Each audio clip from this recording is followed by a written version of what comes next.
नमस्ते दोस्तों, स्वागत है आप सभी का हमारे इस YouTube चैनल में।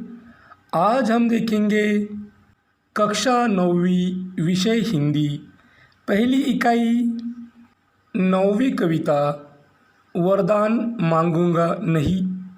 इस कविता का स्वाध्याय पाठ के आंगन में। पहली कृति सूचना के अनुसार कृतियाँ पूर्ण कीजिए। कवि इन परिस्थितियों में वरदान नहीं मांगना चाहते और वे 4 परिस्थितियां हैं। पहली, तिल तिल मिटने की स्थिति में। दूसरी, अपने सुखद प्रहरों के लिए और अपने भग्न आकांक्षाओं की पूर्ति के लिए। भग्न आकांक्षाओं की पूर्ति, जिसे इस कविता में खंडहर कहा गया है।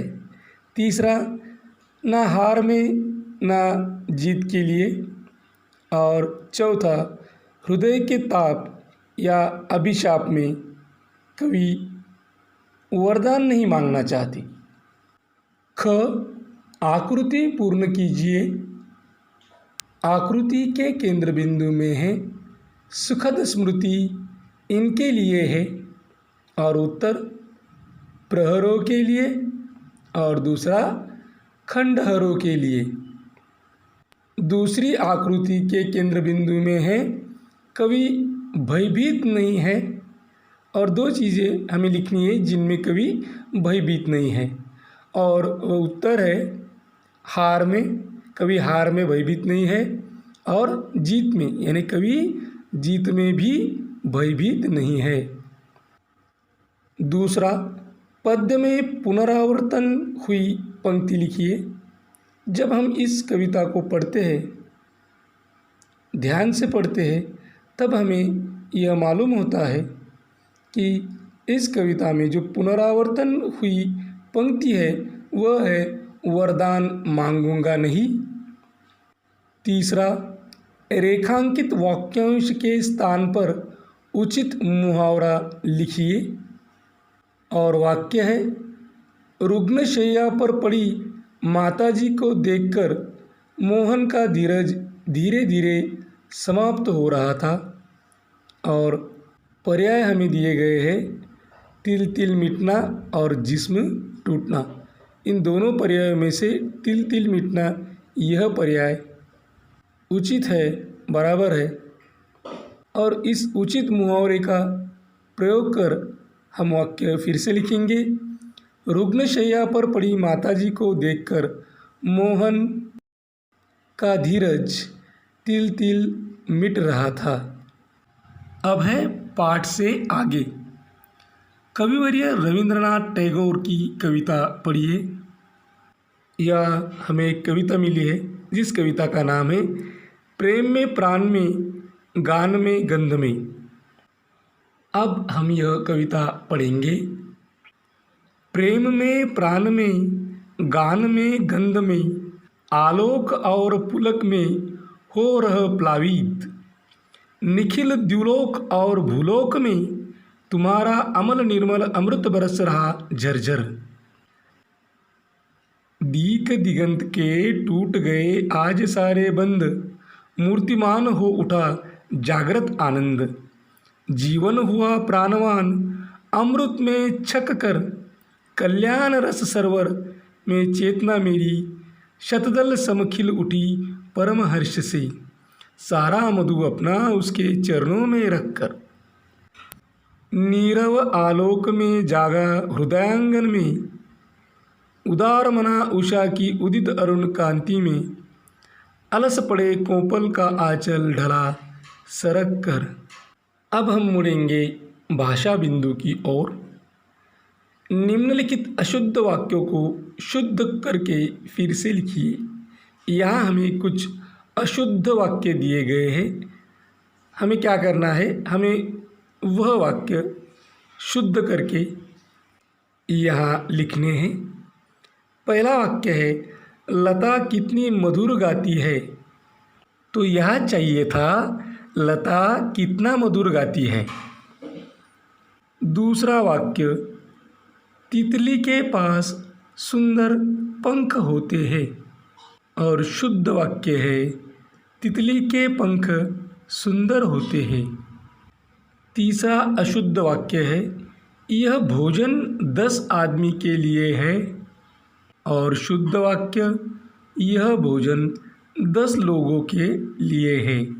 चौथा वाक्य, कश्मीर में कई दर्शनीय स्थल देखने योग्य है। और शुद्ध वाक्य है, कश्मीर में कई दर्शनीय स्थल है। पांचवा वाक्य, उसने प्राण की बाजी लगा दी। और शुद्ध वाक्य है, उसने प्राणों की बाजी लगा दी। छठा वाक्य है, तुमने मिट्टी से का प्यार। और शुद्ध वाक्य, तुमने मिट्टी से किया प्यार। सातवां अशुद्ध वाक्य, यह है न पसीने का धारा। और शुद्ध वाक्य है, यह है न पसीने की धार। आठवां अशुद्ध वाक्य है, आओ सिंहासन में बैठो। शुद्ध वाक्य, आओ सिंहासन पर बैठो। नौवां वाक्य, हम हंसो कि फूले फले देश। और नौवां शुद्ध वाक्य, तुम हंसो ताकि फूले फले देश। 10वां अशुद्ध वाक्य है, यह गंगा का है नवलधार। और शुद्ध वाक्य है, यह गंगा की है नवलधार। मौलिक सृजन, निम्नलिखित शब्दों के आधार पर कहानी लिखिए तथा उसे उचित शीर्षक दीजिए। इस कृति के लिए आवश्यक सोपान है वृक्ष, अंतरिक्ष, पुस्तक, कैमरा। इस कहानी का शीर्षक है गोपाल की अनोखी दुनिया। यह हमने एक कहानी तैयार की है जिस कहानी में ये चारों शब्द वृक्ष, अंतरिक्ष, पुस्तक, कैमरा, यह शब्द, यह कल्पनाएं इस कथा में सम्मिलित है। तो कथा को शुरुआत करते हैं। गोपाल एक बहुत ही सीधा और सरल स्वभाव का लड़का था।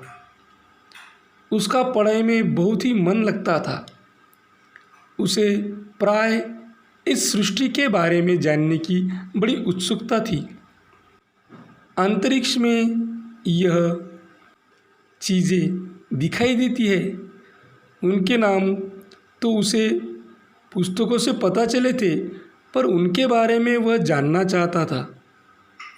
अपने ग्रह पर दिखने वाली प्राणी, वृक्ष, फूल, पौधे आदि चीज़ों को वह अपने मन में बसाना चाहता था। इसी दौरान उसे एक कल्पना सूझी। उसके घर में उसके चाचा जी का एक कैमरा था। और फिर क्या, गोपाल ने उस कैमरे को उठाया और चला सृष्टि की सुंदरता को अपने कैमरे में कैद करने। उन खींची हुई तस्वीरों को देख गोपाल का मन आनंदित हुआ। एक अलग ही प्रकार की चमक आज गोपाल के चेहरे पर दिखाई दे रही थी। अब है संभाषणीय। गणतंत्र दिवस के अवसर पर जनतांत्रिक शासन प्रणाली पर अपना मंतव्य प्रकट कीजिए। मान्यवर अतिथिगण, प्रधानाचार्य, अध्यापक, अध्यापिकाएं और मेरे सभी सहपाठियों को मेरा नमस्कार। गणतंत्र दिवस पर अपने विचार व्यक्त करने का एक महान अवसर देने के लिए मैं सर्वप्रथम आपको धन्यवाद देता हूँ। आज गणतंत्र दिवस को मनाने के लिए हम यहाँ एकत्रित हुए हैं। हम सभी के लिए यह एक महान और शुभ अवसर है। हमें एक दूसरे को बधाई देनी चाहिए और अपने राष्ट्र के विकास और समृद्धि के लिए भगवान से दुआ करनी चाहिए। हम लोग 1950 से ही हर वर्ष 26 जनवरी को भारत का गणतंत्र दिवस मनाते आ रहे हैं। इसी दिन 26 जनवरी 1950 को भारत का संविधान लागू हुआ था। भारत एक लोकतांत्रिक देश है, अतः यहाँ पर शासन करने के लिए कोई राजा या रानी नहीं है। यहाँ की जनता ही यहाँ की शासक है।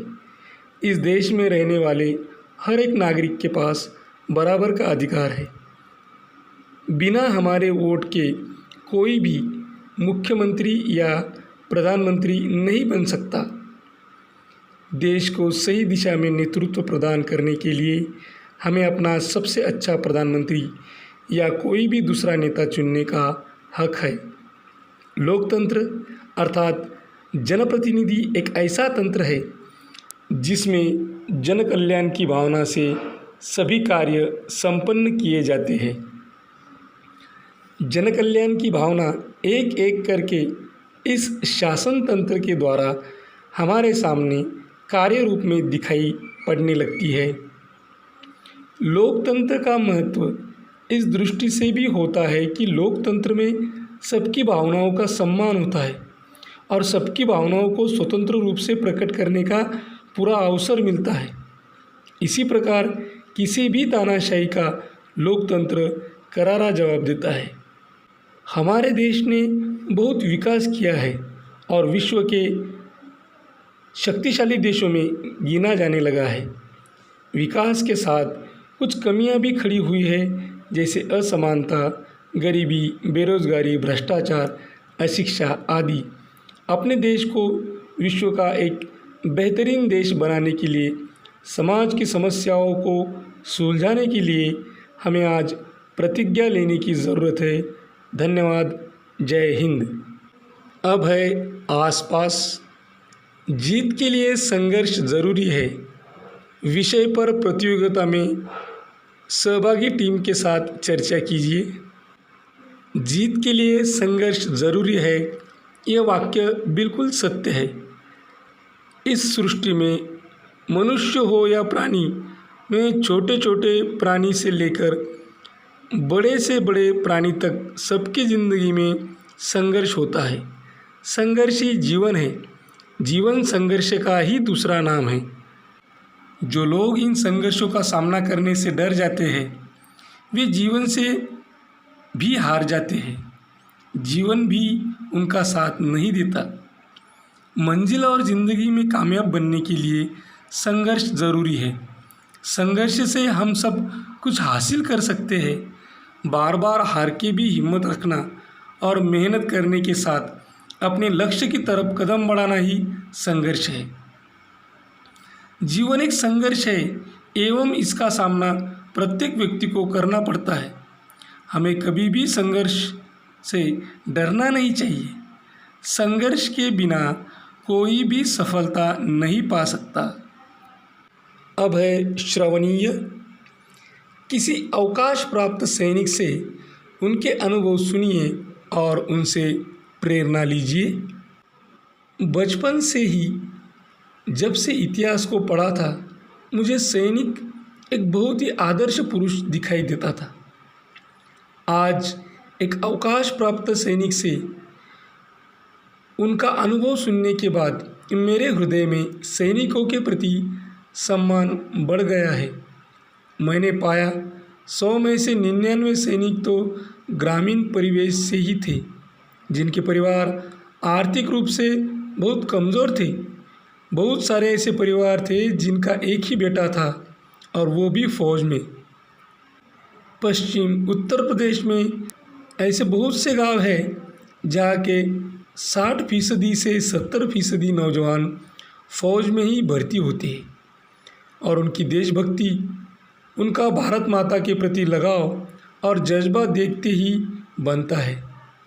सही मायने में वो ही भारत माता के लाल है। एक फौजी सीमा पर सब कुछ भूल जाता है। न उसे माँ दिखाई देती है और न बाप, न उसे बहन दिखाई देती है और न भाई, न बीवी और न बच्चे। बस उसके सामने रहती है तो भारत माता। क्या हम इन सैनिकों के कर्ज को कभी अदा कर सकते हैं? अगर हाँ तो कैसे? इसके बाद आता है लेखनीय। जीवन में परिश्रम का महत्व पर अपने विचार लिखिए। मनुष्य के जीवन में परिश्रम का बहुत महत्व है। मनुष्य अपनी मेहनत के बल पर ही अपना भोजन, वस्त्र और घर तैयार करता है। इसीलिए मनुष्य अन्य प्राणियों से श्रेष्ठ बन पाया है। श्रम से सुख का निर्माण होता है। संसार में जितने भी महान कार्य हुए हैं उनमें मनुष्य का श्रम महत्वपूर्ण है। जो व्यक्ति श्रम करता है वो आगे बढ़ता है। संसार में जितने भी महान व्यक्ति हुए हैं उन्होंने अपने पूरे जीवन भर अथक परिश्रम किया है। अपने श्रम के बल पर ही वे महान बने हैं। श्रम एक प्रकार का तप है। इसमें तप कर जो मनुष्य निकलता है वह खरे सोने की भांति हो जाता है। श्रम का कोई अंत नहीं है।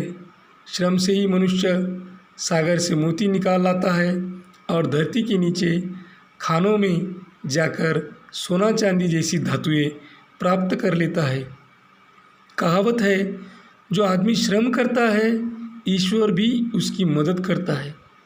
परिश्रम करने वाला व्यक्ति अपना भाग्य खुद बनाता है। श्रम करने वाला व्यक्ति स्वस्थ होता है। परिश्रम करने वाले व्यक्ति में कार्य करने की अद्भुत क्षमता आ जाती है। मनुष्य के सुखी बनने का एकमात्र मार्ग परिश्रम करना है। यहाँ हमने यह स्वाध्याय पूरा किया। ऐसे ही हिंदी विषय की और भी विषयों की वीडियो देखने के लिए इस चैनल को सब्सक्राइब करें। हमारे सभी वीडियो आप तक जल्द से जल्द पहुंचने के लिए बेल आइकॉन बटन को क्लिक करें। यदि आपको यह वीडियो पसंद आया हो तो लाइक करें। अपने मित्र सहेलियों में ज़्यादा से ज़्यादा शेयर करें। कोई प्रतिक्रिया हो, सुझाव हो तो कमेंट बॉक्स में कमेंट करें। यह वीडियो अंत तक देखने के लिए धन्यवाद। Thank you. Thanks a lot.